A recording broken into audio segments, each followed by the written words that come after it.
సార్లు heart stroke వచ్చింది. ఇంకోసారి వచ్చిందంటే బ్రతకడం కష్టం. నీకు చాలా సార్లు చెప్పాను నువ్వు ఎక్కువ పని చేయకుండా రెస్ట్ తీసుకో అని. కానీ నువ్వు కూతురు ఇలా అయితే బ్రతకడం కష్టమయ్యా. నా కూతురి ఆనందం కంటే నాకు ఏది ముఖ్యం కాదు. తనని ఆనందంగా ఉంచడంలోనే నేను ఆనందంగా ఉంటాను. నాన్న త్వరగా రా నాన్న, నాకు బాగా ఆకలిస్తుంది. తొందరగా ఇంటికి వెళ్ళిపోదాం. మరేం పర్లేదు డాక్టర్, నేను చూసుకుంటాను. నాన్న నాకు బాగా ఆకలిసినప్పుడు ఆ ఆకలి తెలియకుండా ఒక పాట పాడతారు కదా, పాడండి నాన్న.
చంద్రయ్య చంద్రయ్య, ఎక్కడయ్యా నా అద్దె డబ్బులు?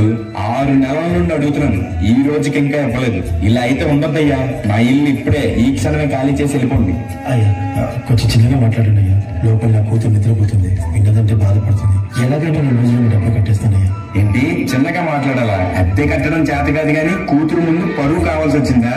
రేపటి కల్లా నా అద్దె డబ్బులు నాకు ఇవ్వకపోతే ఇంట్లో ఒక్క సామాను కూడా ఉండేమో. ఏమైంది నాన్న? ఏం లేదమ్మా, పద పడుకుందాం. నేను మొత్తం విన్నాను నాన్న, నువ్వేం బాధపడకు నాన్న. నేను బాగా చదువుకొని ఒక మంచి ఉద్యోగం చేస్తాను. మనమే ఒక మంచి ఇల్లు కట్టుకొని ఆనందంగా ఉందాం. అప్పుడు ఎవరికి డబ్బులు ఇవ్వాల్సిన అవసరం లేదు కదా. నువ్వేం బాధపడకు నాన్న. ఎన్నెన్నో ఆశలతో పెంచానమ్మ గుండెల్లో,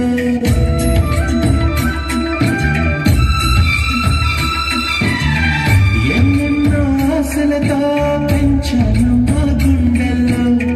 నువ్వే నా కలలన్నీ పెంచానే నీ కన్నుల్లో. నా తల్లివి నువ్వు, నీ తండ్రివి నేను, ఎవరినెవరు లాలిస్తున్నారు. ఏమైంది నాన్న? డాన్స్ చెయ్యి నాన్న. చిత్రంగా చూస్తుంటే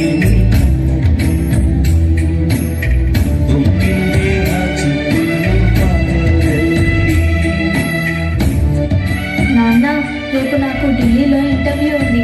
అందులో కానీ నేను సెలెక్ట్ అవుతే 60,000 జీతం వస్తుంది. ఇక మన కష్టాలన్నీ తీరిపోతాయి, హ్యాపీగా బ్రతికేయచ్చు. నీ ప్రశ్నలు ఎవ్వరో బదులెవ్వరుగా. జాగ్రత్త అమ్మా, నీకోసం ఎదురు చూస్తూ ఉంటాను. త్వరగా వచ్చేవా? ఖచ్చితంగా ఆ జాబ్ ని సంపాదించే వస్తా. ఏ గాలోని తరుముతుంటే అల్లరిగా. మరి నేను వెళ్ళొస్తాను నాన్న, నువ్వు జాగ్రత్తగా ఉండు. ఆ గాలోనే తెలియదంటే చెల్లదుగా.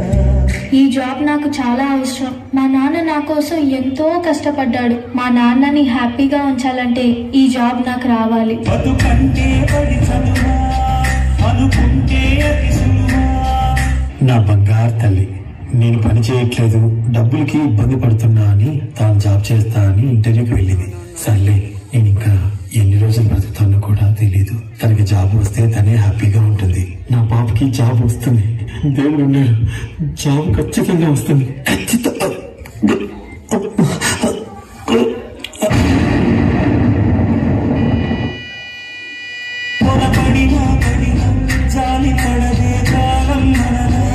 You are selected. నీకు ఈ జాబ్ వచ్చింది. Thank you so much sir. నాకు జాబ్ వచ్చిందని తెలిస్తే మా నాన్న చాలా హ్యాపీగా ఫీల్ అవుతారు. ఇప్పుడే ఈ విషయం మా నాన్నకు చెప్పాలి. ఏంటి నాన్న ఫోన్ లిఫ్ట్ చేయట్లేదు. సరేలే, డైరెక్ట్ గా వెళ్ళి సర్ప్రైజ్ చేద్దాం. ఆయన హ్యాపీగా ఫీల్ అవ్వటం నేను కల్లారా చూడాలి. ఒక నిమిషం ఆగిపోలేరు వచ్చేదా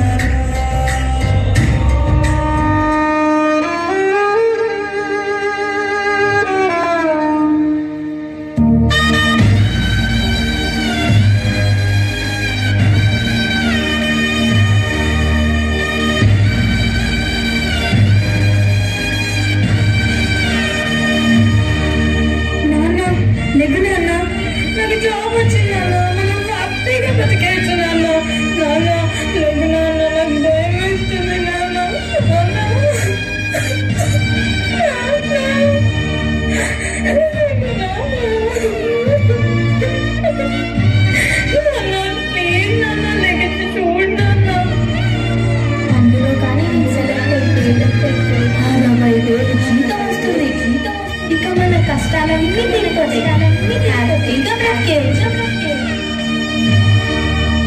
నాన్న, లఘు నాన్న, నాకు డాన్స్ చేస్తాం కదా నాన్న.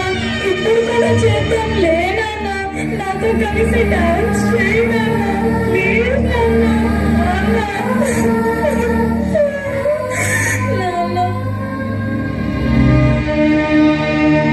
పిల్లల కోసం, భవిష్యత్తు కోసం ఎల్లప్పుడూ కష్టపడి బంగారు బాటలు వేస్తారు. వారి సంతోషమే తల్లిదండ్రులకు ఒక పెద్ద బహుమతి.